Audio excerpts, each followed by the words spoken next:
I have said that the most holy soul of Mary, at the moment of her purest conception, saw the divine essence abstractively, for it was not revealed to me that she saw the essential glory. Rather, I understood that this latter privilege was peculiar to the most holy soul of Christ, such being due and consequent upon the substantial union of the divinity in the person of the Word. For it was befitting that for not one moment should the soul of Christ be deprived in all its faculties of the highest grace and glory. Just as the man Christ our highest good commenced to be conjointly God and man, so he began at the same instant also to know and love God as one already possessing him, that is, as a comprehensor. But the soul of his most holy mother was not united substantially with the divinity, and therefore she did not begin her activity as a possessor of God, but entered into life as a wayfarer. However, she entered this state of wayfarer as one in closest proximity to the hypostatic union, and therefore she was endowed with a vision of God proportionate and most immediate to the beatific vision. Her vision was inferior to the beatific, but superior to all the visions and revelations which have been vouchsafed to other creatures, always excepting the clear vision and fruition of the blessed. Nevertheless, in some respects, and in regard to some qualities, the perception of God by the Mother of Christ in her first instant excelled even the intuitive vision of other creatures, insofar as she penetrated abstractively into greater mysteries than they. Moreover, though she did not see God face to face at the moment of her conception, she was favored with that kind of vision many times afterwards during the course of her life, as I will say later on.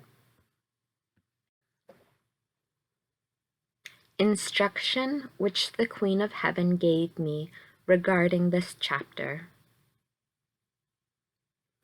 In the preceding chapters of this history, I said a few times that the Queen and Mother of Mercy had promised that when I should begin to describe the first operations of her faculties and virtues, she would instruct me how to model my life after her own.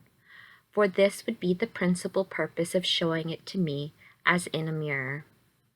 And this great lady, most faithful to her promises, besides continuing to assist me by her heavenly presence and the explanation of these mysteries, began to acquit herself of this promise in this chapter, and told me to expect the same as long as I should continue to write this history. Accordingly, at the end of each chapter, I will write down what Her Majesty shall teach me, as she has done even now, speaking to me in the following manner.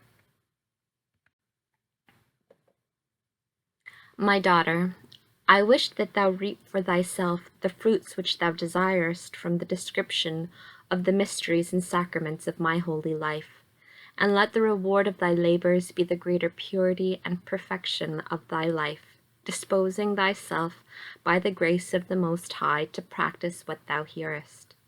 It is the will of my divine Son that thou exert all thy powers toward that which I shall teach thee, and that thou apply thyself with all thy heart to my virtues and works. Hear me with attentive faith, for I will speak to thee words of eternal life, and teach thee the most holy things of a perfect Christian life, and what is most acceptable to God. Begin even now to dispose thyself for the reception of the light, in which thou shalt see the hidden mysteries of my most holy life and the doctrine which thou desirest. Continue in this exercise, and write down that which I will teach thee in this regard. And now listen. It is an act of justice due to the eternal God that the creature coming to the use of reason direct its very first movement toward God. By knowing, it should begin to love him, reverence him, and adore him as its creator and only true Lord. The parents are naturally bound to instruct their children from their infancy in this knowledge of God, and to direct them with solicitous care, so that they may at once see their ultimate end and seek it in their very first acts of the intellect and will. They should, with great watchfulness, withdraw them from the childishness and puerile trickishness to which depraved nature will incline them if left without direction. If the fathers and mothers would be solicitous to prevent these vanities and perverted habits of their children, and would instruct them from their infancy in the knowledge of their God and Creator, then they would afterwards easily accustom them to know and adore him. My holy mother, who knew not of my wisdom and real condition, was most solicitously beforehand in this matter. For when she bore me in her womb, she adored in my name the Creator, and offered worship and thanks for his having created me, beseeching him to defend me and bring me forth to the light of day from the condition in which I then was. So also parents should pray with fervor to God that the souls of their children, through his providence, may obtain baptism and be freed from the servitude of original sin.